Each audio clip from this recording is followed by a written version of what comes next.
Government వచ్చిన తర్వాత ఒక్క వైఎస్ఆర్సీపీ లీడర్నన్నా ఆపారా? ఒక్క వైఎస్ఆర్సీపీ లీడర్కి వెళ్ళి ఇంటి తలుపులన్నా వేశారా? ఏమీ ఇలా. ఈ కేసులు మేము పెట్టినవి కాదు, మీరు కొని తెచ్చుకున్న కేసులు.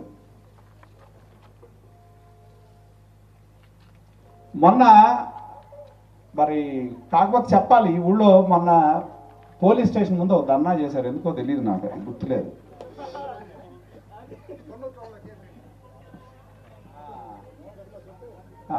ఏదో చిన్న గొడవ అయింది, కొట్టుకున్నారు, తాగుబోతులు కొట్టుకుంటారు. దానిలో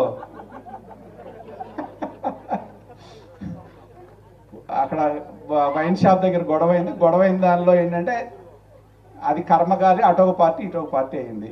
కేసులు కట్టాలని చెప్పి కూర్చున్నారు. నేను ఆ దారినే వెళ్తుంటే ధూళిపాడు నరేంద్ర నిజంగానే కొట్టాలి అనుకుంటే నేను ఒక్కడిని రాను, నా ఒక్క బండి రాదు.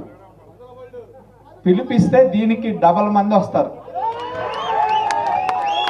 కానీ నేను చెప్పేది ఏంటంటే వైఎస్ఆర్సీపీ నాయకులకి నోరు అదుపులో పెట్టుకోండి. అది ఒక్కటి మటుకు చెప్తున్నాను, నోరు అదుపులో పెట్టుకోండి. అమ్మ మీరు మనకు ఏం చెప్తాం, నోరు బాగుంటే ఊరు బాగుంటుంది. సమస్యల్లో నోరు దగ్గరే వస్తుంది.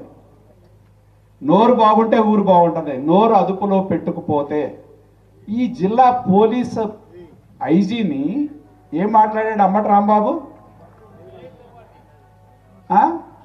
పచ్చ చొక్కా వేసుకున్నాడా?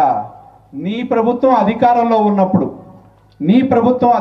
ఉన్నప్పుడు చంద్రబాబు నాయుడు గారి కాన్వాయ్ మీద, బీజేపీ మంత్రిగా ఉన్న సత్యకుమార్ కాన్వాయ్ మీద అమరావతి ఉద్యమకారుల పేరుతో వైకాపా సానుభూతి పరులు రాళ్లేస్తే సాక్షాత్ ఆ రోజు ఈ పోలీస్ ఫోర్స్ డీజీపీ అయినా ఏం చెప్పాడు? వాళ్ళకి హక్కు ఉంది, నిరసన చేసే హక్కు ఉందని చెప్పాడు. మర్చిపోయావా? గుంటూరు నడిపట్నంలో ఒక దళిత యువతి హత్యకు గురైతే నారా లోకేష్ గారు వస్తే ఆయనతో పాటు మేము వెళ్తే ఒకే రోజు 3 కేసులు కట్టారు. హాస్పిటల్ దగ్గర ఒక కేసు కట్టారు, వాళ్ళ ఇంటికి వెళ్ళే దారిలో ఒక కేసు కట్టారు, ఆ అమ్మాయి ఇంటికి వెళ్ళే దారిలో ఎస్పీ నుంచో ఇంకొక కేసు కట్టాడు. ఒకే సంఘటనలో 3 కేసులు కట్టారు. మర్చిపోయారా మీరు? మీరు ఆ పోలీస్ అధికారులను పెట్టుకుని మీరు చేసిన అరాచకం మేము చేయటంలా.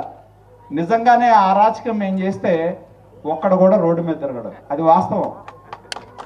ఎందుకంటే ఇక్కడ నాకు తెలుసు, మేము క్వారీ గుడికి వెళ్తే, క్వారీ చూడటానికి మేము వెళ్తే మమ్మల్ని ఆపి మా కార్యకర్తల మీద లాఠీ చార్జ్ చేశారు పోలీసులు. ఆ రోజు పండగ రోజు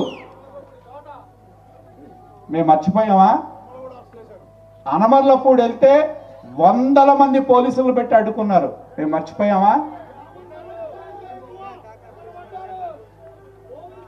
అది కాదు, సంగం డైరీలో ధూళిపాడు నరేంద్ర ఒకటి గుర్తుపెట్టుకోండి. ధూళిపాడు నరేంద్ర ఎప్పుడు వెనక